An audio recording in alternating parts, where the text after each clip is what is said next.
मूल्य दो है, एक को बोल रहे हैं फैक्टर कॉस्ट और दूसरे का नाम मार्केट प्राइस। देखिए बताएं, मार्केट प्राइस फैक्टर कॉस्ट के बराबर हो सकता है या ज्यादा हो सकता है, कम कभी भी कम होगा तब जब सरकार टैक्स बिल्कुल ना ले और सब्सिडी भी दे दे, ऐसा सामान्यतः नहीं होता है। इसी को मैं चेंज करूँ सेंटेंस को, फैक्टर कॉस्ट, ये जो 10 रुपए था, कौन सा रुपए, इस 10 रुपए का एक नाम निकल के आ जाता है, इसे बोलते हैं नेट इनडायरेक्ट टैक्स।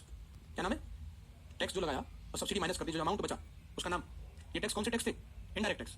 कौन से टैक्स थे, आप जो भी कुछ वस्तु सेवा खरीदते जीएसटी पे करते, बोलो इनडायरेक्ट टैक्स। मैंने टैक्स सिस्टम पढ़ाया नहीं, फिलहाल आप मान लेना, कुछ लोगों को शायद पता भी होगा बट फिर भी। कौन से टैक्स है, नेट अमाउंट समझ गया, 20 माइनस 10 बचा और बराबर में क्या है, मार्केट प्राइस। तो आप बताओ फैक्टर कॉस्ट में कुछ अमाउंट जुड़ रहा है तब आया मार्केट प्राइस, तो कौन सा अमाउंट बढ़ा, हमेशा मार्केट प्राइस बढ़ा हुआ। और एक बात यहाँ पे एक चीज क्लियर होगी, उत्पादन निवासी या निवासी कर रहे थे, उत्पादन कहाँ हो रहा है, वस्तु कौन सी है, अब ये भी समझ आ गया, मूल्य दो हो सकते हैं, या फिर ये जो अभी समझ रहे थे फॉर्मूला वगैरह, ये वाला जीडीपी वाला फॉर्मूला, यहाँ पे मैं एक शब्द और बता देता हूँ, आप उसको थोड़ी देर बाद दिखाऊंगा भी मैं। जीएनपी निकालना था मुझे, जीएनपी बराबर जीडीपी।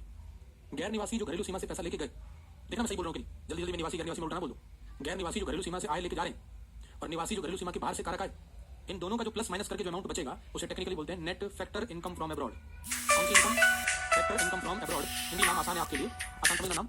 ये कौन सी आय, हिंदी नाम पढ़ो, हिंदी नाम कारक आय। कौन सी आय, ये तो हम जानते हैं, चाहे निवासी बाहर हो या गैर निवासी अंदर हो, दोनों आय कौन सी, नेट शब्द मतलब जो प्लस माइनस के बाद, कहां से, विदेशों से।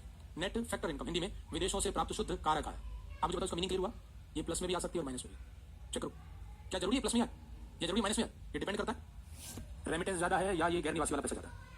क्लियर है सबको, इसीलिए बताना आंसर क्या निश्चित है कि हम बता सकते हैं किस देश की जीडीपी बड़ी होगी और किस देश की जीएनपी।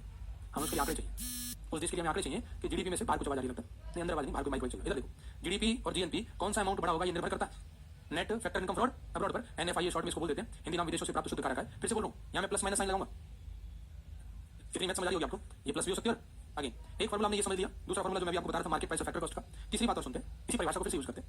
हमने पढ़ा कि एक वर्ष में उत्पादन किसका, बताओ उत्पादन के लिए कारक कितने, 4 में से कारक है पूंजी, पूंजी में शामिल है मशीन।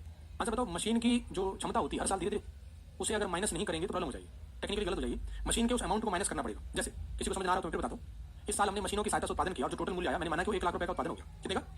अगले साल हमने उत्पादन किया तो उत्पादन को मान लेते हैं 1,05,000 का, तो हम सोच रहे हैं बहुत कम बढ़ रहा है, उत्पादन बढ़ नहीं रहा। और ऐसे करते करते 5 साल बाद काउंट किया तो उत्पादन हो रहा है 1,10,000 का।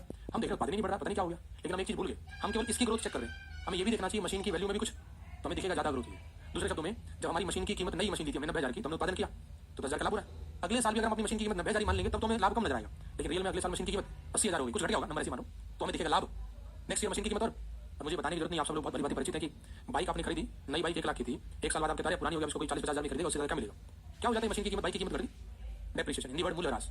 दूसरे शब्दों में, मशीन एक पूंजीगत वस्तु है। हाँ जी, शब्द याद आ रहे हैं ना, मशीन एक पूंजीगत वस्तुओं में गिरावट होती है, उनकी कार्यक्षमता धीरे धीरे, जैसे जैसे कार्यक्षमता कम होगी उसका मूल्य भी, और मूल्य कम होगा तो उस मूल्य को वहां से हटाना पड़ेगा, माइनस करना पड़ेगा, उसे डेप्रिसिएशन कहते हैं। किसी भी मशीन की ग्रॉस वैल्यू, कौन सी वैल्यू, उसमें से डेप्रिसिएशन अमाउंट को माइनस कर दिया जाता है, हिंदी में मूल्यह्रास को घटा देंगे तो जो शेष वैल्यू निकल के आएगी उसे हम बोलते हैं नेट वैल्यू। दो शब्द सुना यहाँ पर, एक शब्द है जीएनपी, जीएनपी, दूसरा एक शब्द है एनएनपी। फुल फॉर्म पढ़ते पहले, ये तो जानते हैं।